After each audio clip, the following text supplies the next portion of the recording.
Hello, everyone, and welcome back. And today I am here with Murph, and we are recapping the Yankees and the Royals in Kauffman Stadium. Murph looking to sweep the series. And what do the Yankees do? They sweep the series. They take care of business. That's a 9 straight. They did what they had to do. They came in, and you know what? They came in the series basically just punting it, if we're being quite honest. Like, they didn't really pull out the Death Star lineup, or at least our version of it this year. And they took the opportunity to rest guys. I mean, and I don't blame them. This is a very bad KC team, despite what anybody might say. This team, they're just really bad. That's just plain and simple. They're not very good at all. And they took full advantage. The Yankees entered game one with kind of I like the lineup. I really enjoyed the lineup for Cortes, yeah, it wasn't bad. But Cortes did deliver as usual. I was a little nervous after the first inning, not gonna lie, because he gave up an early run. So I was like, oh no, what we got going on here, buddy? But he settled down, 5 innings, 8 hits, 2 runs, 1 earned, only 3 punchies. Season ERA is at a 1.31 ERA. What are you seeing from Cortes? Is it just a bad KC team, or is he actually doing it? He's actually doing it. I mean, it's not his greatest of outings, but he hung tough. You could tell he didn't necessarily have his nastiest stuff. But again, he hung in there. He didn't get the punches he normally racks up, but he gave us a shot to win the game, only giving up 2 runs against this bad KC team. And yeah, I mean, be happy. 8 hits is a lot of hits, but you managed to keep the game close early. Bats went alive in the first inning. Rizzon giving us a 2-run shot. Stan following him up with a shot. Did you see Stanton's home run? He just swatted it. Yeah, it was like a flick, and it went. I was like, yeah, that's what happens when you're insanely strong and you're like 6'6", 250. You can do that stuff. Goes to show what Stanton is capable of. Yeah. Falefa, another 2 hits and 2 runs. Love to see it. Season at this point in the series, his average was up to 311. I'm proud of him, man. Yeah, he's turning around. He's definitely turning around. Gallo didn't play. He did score a run, though. He did score a run. Yep. Props to him. Doing something. Did Torres hit a nuke? Yeah, Torres hit a home run, too. Yep. He had a late home run. And then there was a little bit of a controversial call, the pickoff at third, Bobby Witt. People are saying Torres pushed him off the bag. Witt overslid. It's dangerous, trying to hurt the number 1 prospect. I'm like, I thought it was just he overslid the bag. I don't think Torres slid into him that awkwardly. I wish I could say that, but he definitely Torres full on body tackle that boy off the bag. You kidding me? That boy, he overslid it, but I think his hand would have stayed on it if it wasn't for a Glaber just boom, basically pushing him off the bag. It's a call that could have gone either way. Fortunately enough for the Yankees, it's a judgment call, nothing that could get reviewed, and so the original call stands because the ump determined somehow that Bobby overslid the bag despite a grown man being right on him, running into him with his cleats up at equal speed. Torres is very lucky because that was a horrible decision by him to decide to run down one of the fastest players in the league. And he should have just gave it up to DJ. That's literally simple baseball, Little League baseball. Give it to, you want to run him back to the base he's coming from. Don't run him forward. Don't run him forward into the base he's trying to get to. So yeah, it's a rough look, but hey, he gets bailed out by some questionable officiating there. Speaking of judgment calls, Aaron Judge with at this point, his 6th on the year, 3-run bomb, absolute blast. Yeah. And I think now, present day today, for game 1 of the Blue Jays series, he's hitting 290, 295. He's hot. Him and Rizzo are on fire right now. I love to see it, and I'm just happy to see a lefty bat hit for the Yankees. Yeah, a lefty bat and a lefty first baseman. I feel like we haven't had that in so long since Mark Teixeira. We thought Greg Bird would be that next guy. Unfortunately, injuries derail his career, and then He's that guy first though. base. He's that guy. He's in our AAA now. I don't know what you're talking He about. could- That was a yeah, warm up dude. for Greg Bird. Yeah, dude. He's like second time's a charm. That's what they always say. But LeMahieu, yeah, also 2 hits, 2 runs, 1 RBI. He's back as well. He's swinging the stick. Yankees stay hot, win 12-2 in game 1.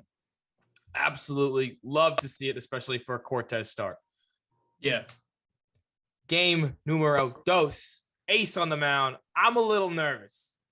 Not gonna lie. Nervous. Not gonna lie. I didn't really, trust it. I was sweating a little bit. You didn't trust the ace?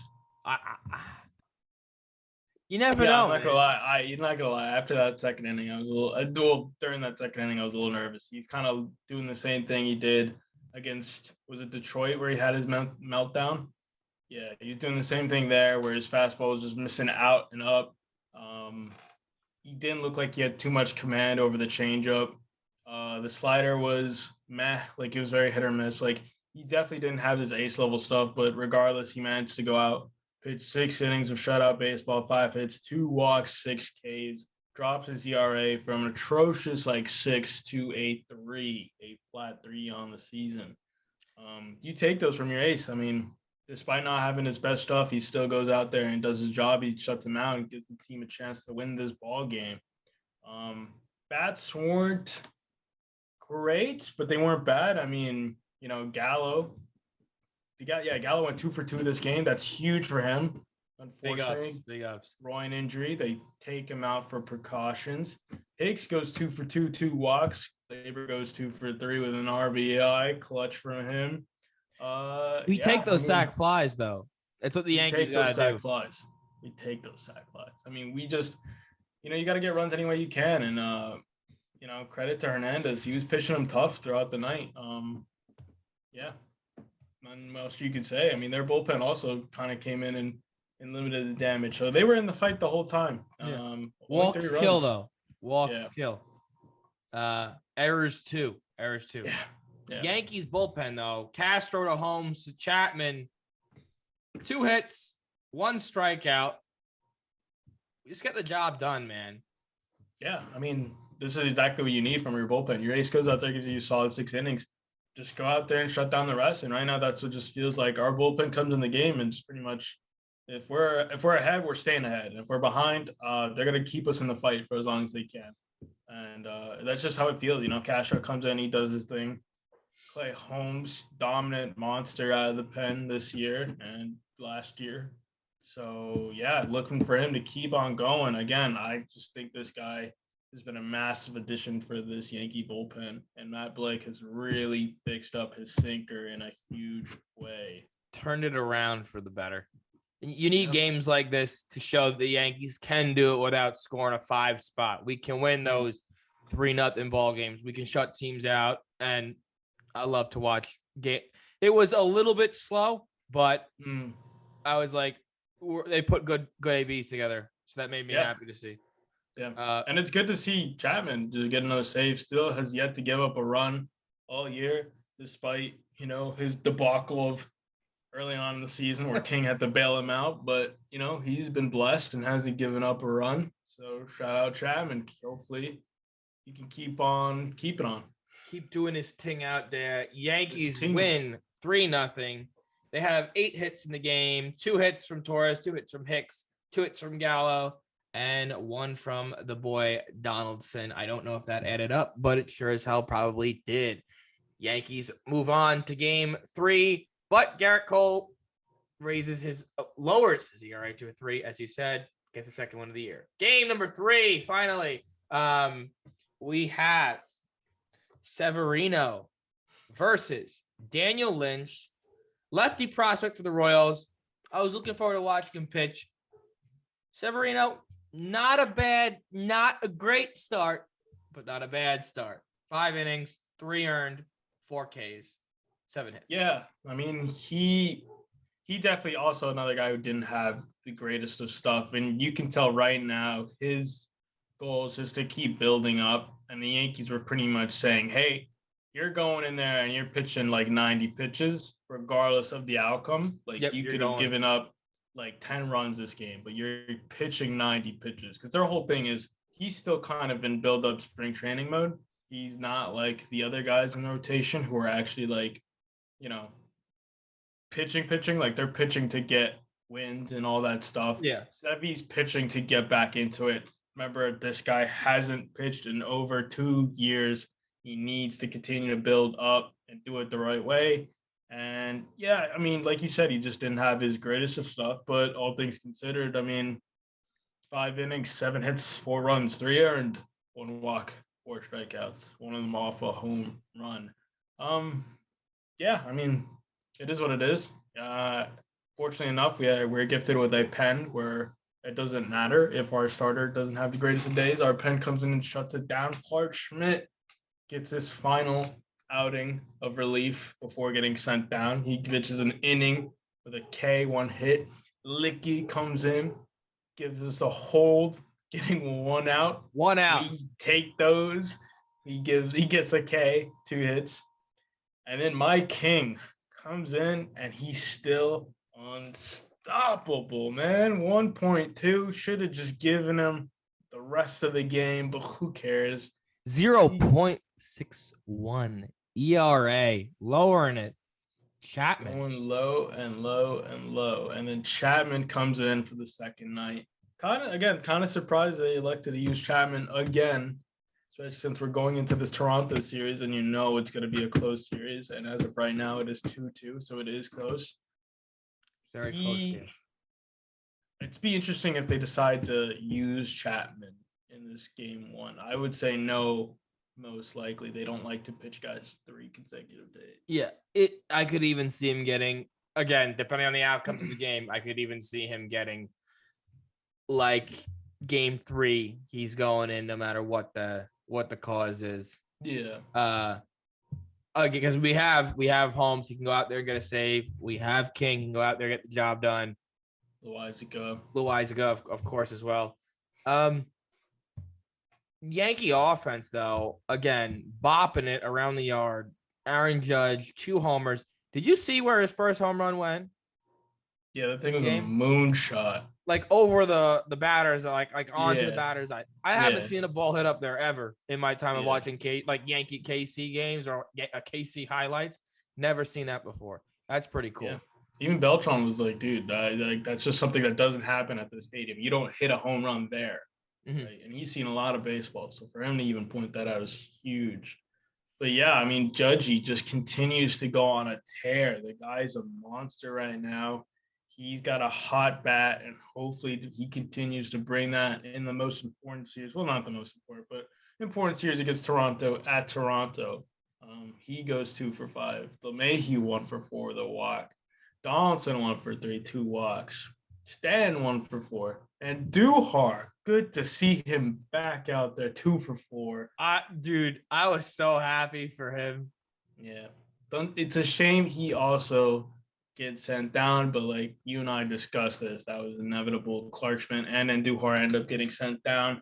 Mm-hmm. It sucks, but hey, I mean, that's what happens when your team is so deep. You just don't got enough roster spots for all these guys. And yeah, unfortunately, he plays a position we're deep in. We got plenty of outfielders. We got a couple guys who play third. So, yeah, unfortunately, no room for him on the roster.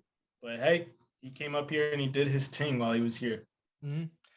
The thing is, like, he comes up here, shows that he can do his thing here at the major league level, as you say.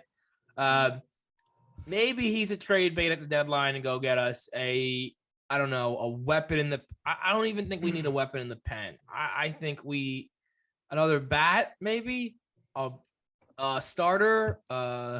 It's tough to say, right? Because right now I got no complaints with the team unless you want another catcher, which that could be right now the only lane trading I see. For, you know, like that's what I'm saying. Like unless Contreras is on the market, maybe Salvador is on the market, but it's not like right now. Offense is down across the league. The catcher position is no different.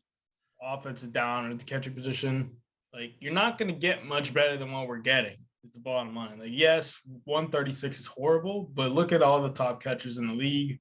Like, realistically, they're all batting like 230s, right? No one's hitting above 230 at the catching position. The only person who hit above 230 was Buster Posey, and he still had another 5 good years in him. He just couldn't. I just think he was done. His body just wear and tear, you know? Yeah, especially since his injury, against the Marlins. But baseball's average is so down right now, and it's kind of getting me irritated. Like, let alone the catching position. Like, baseball is like, I think the average was like a 245, 260 last year, and now it's down even like, I think we're like sitting at a 230. Yeah, we're sitting at like 230, 235, something like that. Like, it's bad. Like, that's just something that's horrible for the sport, if we're being honest. Like, you're trying to promote more offense, but you've done the opposite by introducing these like dead balls, essentially. Like, these are dead balls. Pitchers don't have any sticky stuff, and you see a lot of pitchers complaining about it. One of them being Chris Bassett from the Mets. He's been vocal about it, not having any sticky stuff. And MLB's really just messing this thing up. And we're being honest, like, everyone loves the live ball. Everyone likes home runs. They like offense.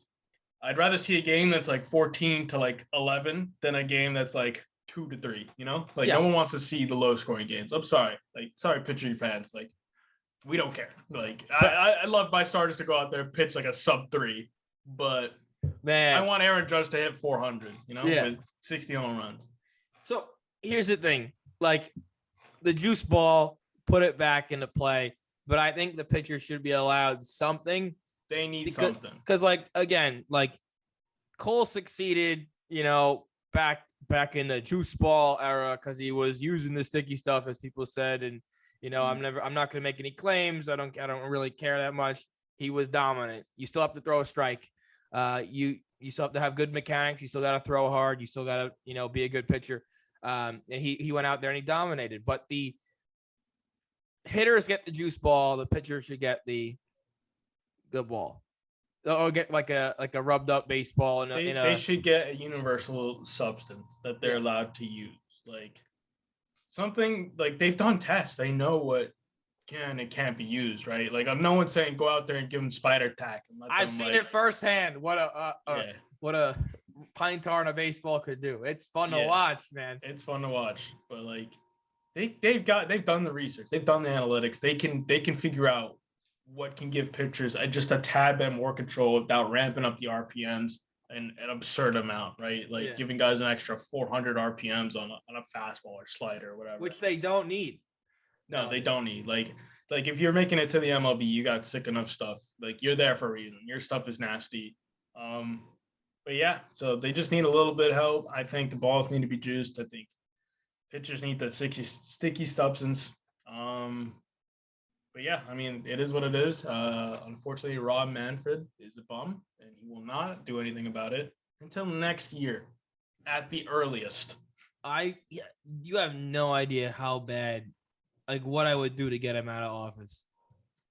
I think there's a lot of people with you. Like, a lot of people would, even players would. I would say 99% of the fan base and 99% of the players want him out. The only reason he's not out is because of the owners. I think the owners have to be the ones to be like, hey, you're gone, like, vote him out. But they're not going to do that because Manfred always sides with them, Yeah. Sucks. If you have a guy that's always going to side with you, they're never going to get you out of office. Which he's just saving his own behind. The thing is, I think if he gets let go, he'll still have a job in baseball. He's not a bad guy. No, he just makes terrible decisions. Yeah. He's genuinely kind of a little bit clueless on what the fans want. He doesn't really care what the fans want. He cares what's good for the owners and the money making, which is good, in the grand scheme of things, if you're the one making money. But we pay you guys. There's no sold out stadiums without the fans, Now we got this Apple TV crap, and it's just another. Did you watch it on Apple TV by any chance? I don't have Apple TV. I did. Cameras aren't bad. Cameras are pretty good, actually. They're beautiful. I saw the highlights. Yeah, they're beautiful. Broadcasting crew annoying. They're not very enthusiastic. I think it's just, I think it's more biased because we're used to having like guys like Michael Kay and David Cohn and Paul O'Neill. Like we're used to that core, and that core is electric to watch because they just jive off each other. They know when to talk about the game, when to talk about stories, all that stuff. Mm-hmm. And it's just when you have a weird assemble of people who clearly don't watch either the Yankees or KC consistently and have never watched the Yankees or KC. It's annoying. Like, put it this way, I forget the one guy in the booth was talking. They did the 4 outfield of KC did, or is it the Yankees? I think the Yankees might have done the 4 outfield shift, and he was blown away. Like, he was like, I've never seen this before. It's like, dude, this is like not new in any way, shape, or form. And that's a dagger to the fans because they're like, all right, dude, we're dealing with some guys. Not only do we have to pay for this, we have to listen to bad broadcasting. They were messing up names, sport, man. Messing up numbers too. Yeah. And I'm like, are they just sitting at home calling a game? Like, I honestly, like, I may just like let's just do a live stream the next time an Apple TV game comes on because we can broadcast it a little bit better than they do, to be quite honest. And I think the biggest issue is like you're trying to grow the sport, man. Like, if you're trying to grow the sport, don't put it on a private streaming service where people now got to go sign up for a whole new thing. And let's be honest, nobody watches Apple TV. No, like this is a very small niche market. And if you are watching Apple TV, you're not watching it for the sports. You're not going on there like, oh, I'm excited to watch baseball tonight on Apple TV. Like, that's not what you're doing. So you're not doing a great job of growing the sport. Even the scoreboard, plain black little thing in the left. The only thing good about this was like the cameras following the players on the home run. That was really cool. Haven't seen that. I think we only seen that at the All-Star game, really, like when they broke out, which was really cool to see. The 4K cameras, beautiful. But the broadcast, the scoreboard, and the no Michael Kay on like, what was that? That was a Sunday? That was Sunday. Yeah, that was the first game. Sunday. On a Sunday Saturday. game. That was Saturday, right? No, it was Saturday. That was Saturday. The first game. I want to listen to Michael Kay on a Saturday. You know, I want to listen to David Cohn and him like make jokes and make fun of each other and talk about baseball for people who actually played the game. You know, if they're gonna do this, get people who played the game in major, like sign someone. Like, you have enough money. Yeah, I mean, it's just like it has potential to be good. Like, again, like I think the broadcast itself has potential to be good, like the way they present the game. I just think they need to clean it up with the people commentating and announcing the game. Like, they just have to focus more on the game. Like, I think they were focused more on telling stories than actually. And then like they would talk about a pitch as it's already been hit. So it's like focus on the here and now of the game. Like, there's a fine balance, and it's clear that you need like professionals who've done this before in there. Yeah, I think I forget the woman who was in there. She was okay. She's broadcasted before a couple games, but like I just think it was just a weird crew they threw in there. It just didn't look good. Yeah, they also didn't really seem like they, like, you know how like like puts it up to the booth like at random times and you see them talking in the booth. I really didn't see any of that from the highlights that I watched on like the encore. Not really. Again, like, include the broadcasters. It's also they're commentators. They're not just talking over a game. They're the color commentating. But hopefully it's room to grow. I will never pay for it. I think the first year is like free. That's how they get you. You forget they're paying for it, and then they're like, year That's 2, true. we're gonna charge you spring training. Yeah, there you go. Yeah. Unless it all ends up on there, but I doubt it. They can't purchase Major League Baseball. It's too expensive. No. Because then Michael Kay's out of job. You know. He'll never be out of a job, man. Well, Yankees win the series. Sweep the series. Second sweep of the year, if I'm correct. Yeah, second sweep. Third sweep. Long day. Currently going on right now, it's Yankees, Blue Jays, 2-2 in the bottom of the 6th. We're looking for a big series, a little win here. If they could take 2 out of 3, they play them 3 times, correct? Yeah. I'm not mistaken. 3 times. They can take 2 out of 3 on the road.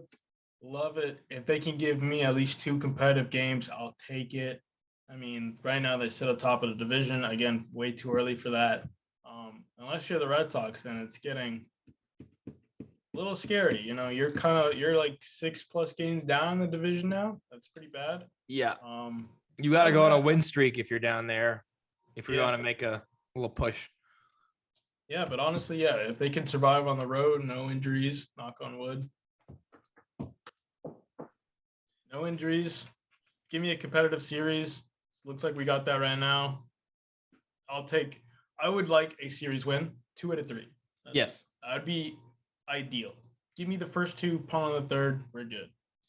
Win the games without Manoah on the mound. Yeah. We can beat Kikuchi. We have in the past, and we can win this game today. Montgomery's got to continue to go out there and pitch well. Let's keep it going. Let's keep it going. Let's keep it going. Yankees are running a hot streak as of right now, 9 games in a row, looking to make it 10 today.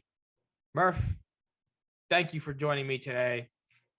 Thank you all at the Mic'd Up Savages family. Y'all are the best. Keep showing the support. Keep showing love. Leave a like, subscribe. See y'all in the next one.